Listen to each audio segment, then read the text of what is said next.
Sir, ಈಗ ಕೊಡಗಿನ ಒಂದು ಹೋಮ್ ಸ್ಟೇನಲ್ಲಿ ಅಮೆರಿಕ ಮೂಲದ ಮಹಿಳೆ ಮೇಲೆ ಅತ್ಯಾಚಾರ ಆಗಿದೆ ಅಂತ ಈಗ ಗಮನಕ್ಕೆ ಬಂದಿರುವಂತದ್ದು. ಅವರಿಬ್ಬರನ್ನ ಈ ಸದ್ಯದ ಮಟ್ಟಿಗೆ ಜುಡಿಷಿಯಲ್ ಕಸ್ಟಡಿಯಲ್ಲಿದೆ. ಬಟ್ ಈ ತರ ಕೇಸ್ಗಳು ಕಡಿಮೆ ಆಗುವಂತ ಕ್ರಮವನ್ನ ಸರ್ಕಾರ ಯಾವ ರೀತಿ ವಹಿಸಬೇಕು, ಏನ್ ಸೂಚನೆ ಕೊಡ್ತೀರಾ? ಅಲ್ಲ, ನಾವು ಈ ಹೋಮ್ ಸ್ಟೇಗಳಿಗೆಲ್ಲ ಈಗಾಗಲೇ ಒಂದು SOPಯನ್ನು ನಾವು ಎಲ್ಲ ಸರ್ಕ್ಯುಲೇಟ್ ಮಾಡಿದ್ದೇವೆ. ಇದೇನು ಹೊಸದಾಗಿ ಮಾಡಿರ್ತಕ್ಕಂಥದ್ದೆಲ್ಲ ನಮ್ಮ SOP ಸರ್ಕ್ಯುಲೇಟ್ ಮಾಡಿರೋದು. ಅವರು ಅದರ ಪ್ರಕಾರ ಕ್ರಮ ಮಾಡಬೇಕು. ಯಾರು ಆ ವ್ಯಕ್ತಿ ನಡೆಸ್ತಕ್ಕಂಥವರು, ಹೋಮ್ ಸ್ಟೇ ನಡೆಸೋರು ಮತ್ತು ಅವರಿಗೆ ಲೈಸೆನ್ಸ್ ಇದೆಯಾ, ಅವರು ಏನೇನು ಕ್ರಮ ತಗೊಳ್ಬೇಕು ಒಂದು ಹೋಮ್ ಸ್ಟೇ ಮಾಡಬೇಕಾದ್ರೆ ಅನ್ನೋದೆಲ್ಲ ನಾವು SOPಯನ್ನು ಕೊಟ್ಟಿರ್ತೀವಿ. ಅದನ್ನು ಮೀರಿ ಇಂಥ ಘಟನೆಗಳಾದಾಗ ಕಾನೂನು ಪ್ರಕಾರ ಕ್ರಮ ತಗೊಳ್ಳೇಬೇಕಾಗ್ತದೆ. ಅದು ಗೊತ್ತಾದ ತಕ್ಷಣ ಪೊಲೀಸ್ನವರು ಅವರನ್ನು ಅರೆಸ್ಟ್ ಮಾಡಿದ್ದಾರೆ. ಕಾನೂನು ಪ್ರಕಾರ ಇನ್ಮೇಲೆ ಅವ್ರಿಗೆ ಕ್ರಮ ತಗೊಳ್ತಾರೆ. ಆದರೂ ಇದು ಇಂಥದ್ದು ಒಳ್ಳೆಯ ರಾಜ್ಯಕ್ಕಾಗಲಿ ಸಮಾಜಕ್ಕಾಗಲಿ ಒಳ್ಳೆಯ ಸಂದೇಶವನ್ನು ಕೊಡೋದಿಲ್ಲ. ಅದರಲ್ಲೂ ವಿಶೇಷವಾಗಿ ಹೊರಗಿನಿಂದ ಬಂದಂಥವ್ರು, ಫಾರಿನರ್ಸು, ಏನು ಸಂದೇಶ ಹೋಗುತ್ತೆ ನಮ್ಮ ಸಮಾಜದ ಬಗ್ಗೆ, ನಮ್ಮ ದೇಶದ ಬಗ್ಗೆ? ಎಂಥ ಸಮಾಜ ಇದು ಸಂದೇಶ ಹೋಗುತ್ತೆ? ಅದಕ್ಕಾಗಿ ಇಂಥದ್ದನ್ನು ಭಾಳ ಕಠಿಣವಾದಂಥ ಕ್ರಮ ತಗೊಳ್ಳೋದಕ್ಕೆ ತಗೋಬೇಕು. ನಾವು ತಗೊಳ್ತಾ ಇದ್ದೀವಿ. ಕೂಡ ಸಹಕಾರ ಕೊಡಬೇಕಾಗಿದ್ದಂಥ ಮಾಲೀಕರು ಅವ್ರಿಗೆ ಕಂಪ್ಲೇಂಟ್ ಕೊಡದೇ ರೀತಿ ತಡೆದಿರೋದು ಅಲ್ಲ, ಅದೆಲ್ಲ ಈಗ ಘಟನೆ ಆದಮೇಲೆ ಅದನ್ನು ಮುಚ್ಚು ಹಾಕೋದಕ್ಕೆ ಪ್ರಯತ್ನ ಮಾಡಿದ್ದಾರೆ ಅಂತ ಅನಿಸುತ್ತೆ. ಆದರೆ ಪೊಲೀಸಿಗೆ ಗೊತ್ತಾದ ತಕ್ಷಣ ಅವ್ರನ್ನ ಈಗ ಸೆಕ್ಯೂರ್ ಮಾಡಿ ಅವರಿಗೆ ಜುಡಿಷಿಯಲ್ ಕಸ್ಟಡಿಗೆಲ್ಲ ಕೊಟ್ಟಿದ್ದಾರೆ. ಅಲ್ಲ, ಡೀಟೇಲ್ಸು ನನಗೆ ಅದನ್ನು ತೊಗೊಂಡು ಹೇಳ್ತೀನಿ. ನಾನು ಜಾರ್ಖಂಡ್ನವರು ಅಂತ ಹೇಳ್ತಿದ್ದಾರೆ. ಬಟ್ ಅದು ವೆರಿಫೈ ಮಾಡಬೇಕು.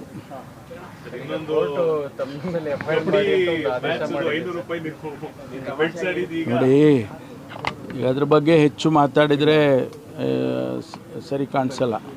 ನಾನು ಅದನ್ನು ಲೋಕಾಭಿರಾಮವಾಗಿ ಏನೋ ಒಂದು ಅಲ್ಲಿ ಕಬಡ್ಡಿ ಆಟ ನಡೀತಿದ್ದಂಗೆ ಸಂದರ್ಭದಲ್ಲಿ ಈಗ ನಮ್ಮಲ್ಲೆಲ್ಲ ಹಳ್ಳಿಗಳಲ್ಲೆಲ್ಲ ನಾವು ಮಾತಾಡುವಾಗ ಹಾಗೆ ಅದರ ಲೋಕಾಭಿರಾಮವಾಗಿ ಮಾತನಾಡಿದ್ದೇನೆ. ಅದು ಕೂಡ ಕಾನೂನಿನ ದೃಷ್ಟಿಯಲ್ಲಿ ಖಂಡಿತವಾಗಿ ತಪ್ಪು ಅಲ್ವಾ? ಅದನ್ನು ನಾವು ಯಾವ ಕಾಂಟೆಕ್ಸ್ಟಲ್ಲಿ ಮಾತಾಡಿದ್ದೀನಿ ಅನ್ನೋದು ಭಾಳ ಮುಖ್ಯ. ನಾನೇನಾದರೂ ಬೆಟ್ಟಿಂಗ್ ಪ್ರಮೋಟ್ ಮಾಡಿ ಎಲ್ಲರೂ ಬೆಟ್ಟಿಂಗು ಅಂತ ಹೇಳಿದರೆ ಅದಕ್ಕೆ ಸರಿ ಇಲ್ಲ ಅದು. ಆದರೆ ನಾನು ಒಬ್ಬ ಜವಾಬ್ದಾರಿ ಸ್ಥಾನದಲ್ಲಿರುವಂಥವನಾಗಿ ನಾನು ಆ ರೀತಿ ಮಾತಾಡಿ ಪ್ರಮೋಟ್ ಮಾಡೋಕ್ಕೆ ಹೋಗ್ತೀನಿ ಅನ್ನೋದೆಲ್ಲ ಶುದ್ಧ ಸುಳ್ಳು. ಅರ್ಥೈಸ್ಕೊಳ್ಳೋದ್ರ ಮೇಲೆ ಹೋಗುತ್ತೆ. ಅದು ಅಲ್ಲಿಗೆ ಬಿಟ್ಟಿತ್ತು. ಈಗ ಅವ್ರು ಯಾರೋ ಒಬ್ಬ ಪ್ರೈವೇಟ್ ಪರ್ಸನ್ ಅವರು ಕೋರ್ಟಿಗೆ ಹಾಕಿದ್ದಾರೆ. ನಾನು ಈಗ ತಮಾಷೆನೂ ಮಾಡೋಂಗಿಲ್ಲ ಅನ್ನಂಗೆ ಆಗಿದೆ ಈಗ. ಆದರೆ ನಾನು ಕಾನೂನು ಗೌರವಿಸೋರು ನಾವು ಕಾನೂನನ್ನು ರಕ್ಷಣೆ ಮಾಡುವಂಥ ಖಾತೆನೇ ನಾನು ನಡೆಸ್ತಾ ಇರುವಾಗ ನಾನು ಕಾನೂನಿಗೆ ಗೌರವ ಕೊಡಬೇಕಲ್ವ? ಅದಕ್ಕಾಗಿ ಕಾನೂನು ಏನು ಕ್ರಮ ತಗೊಳ್ಳುತ್ತೆ ಅದನ್ನು ಕಾನೂನಿಗೆ ಬಿಟ್ಬಿಟ್ಟಿದ್ದೀನಿ. ತಾವು ಅಂದರೆ ಇದು ನಾವು ಹೇಳಿರೋ ಕಂಟೆಕ್ಸ್ಟ್ ಅದಲ್ಲ ಅನ್ನೋದನ್ನು ಕೋರ್ಟ್ಗೆ ಅರ್ಥ ಮಾಡಿಸ್ಲಿಲ್ವಾ, ಹೇಗೆ ಸರ್? ಅಲ್ಲ, ನಮಗೇನು ನೋಟಿಸ್ ಕೊಟ್ಟಿರಲಿಲ್ಲ. ನೋಟಿಸ್ ಕೊಟ್ಟಿದ್ದಿದ್ರೆ ಬಹುಶಃ ನಾವು ಅವರಿಗೆ ಅರ್ಥೈಸ್ತಿದ್ದೋ. ಈ ಕಾಂಟೆಕ್ಸ್ಟಲ್ಲಿ ಮಾತಾಡಿದ್ದವು, ಅದನ್ನು ದಯಮಾಡಿ ಸೀರಿಯಸ್ ಆಗಿ ತೊಗೋಬೇಡಿ ಅಂತ ಕೇಳ್ಕೊತಿದ್ದೋ. ಆದರೆ ನೋಟಿಸ್ ಏನು ಬಂದಿಲ್ಲ. ಏಕಾಏಕಿಯಾಗಿ ಅವರು ಆದೇಶ ಮಾಡಿದ್ದಾರೆ. ಅದಕ್ಕೆ ಕಾನೂನು ಗೌರವ ಕೊಡಬೇಕು. ನಾವು ಕಾನೂನಿಗೆ ಗೌರವಿಸ್ತೇನೆ. ಅದನ್ನೆಲ್ಲ ಇಲ್ಲಿವರೆಗೂ ನಾನು ತಿಳ್ಕೊಳ್ಳೋಕೆ ಪ್ರಯತ್ನ ಮಾಡಿಲ್ಲ. ಇನ್ಮೇಲೆ ತಿಳ್ಕೊತೀನಿ. ಮೇ 9ರ ನಂತರ ಕ್ಯಾಬಿನೆಟ್ ರೀಶಫಲ್ ಚಾನ್ಸಸ್ ಅನ್ನೋದು ಮತ್ತೆ ಮಾತೀಗ ಸ್ಟಾರ್ಟ್ ಆಗಿರೋದು ಸರ್. ಆ ಥರದ್ದು ಏನಾದರೂ ಮುನ್ಸೂಚನೆ ಈ ಸದ್ಯದ ಮಟ್ಟಿಗೆ ಹಿರಿಯ ಸಚಿವರಿಗೆ ಅಥವಾ ಕ್ಯಾಬಿನೆಟ್ಗೆ ಏನಾದರೂ ಬಂದಿದೆಯಾ? ಅದೆಲ್ಲ ಮುಖ್ಯಮಂತ್ರಿಗಳಿಗೆ ಮತ್ತು ಹೈಕಮಾಂಡಿಗೆ ಬಿಟ್ಟಿರುವಂಥದ್ದು.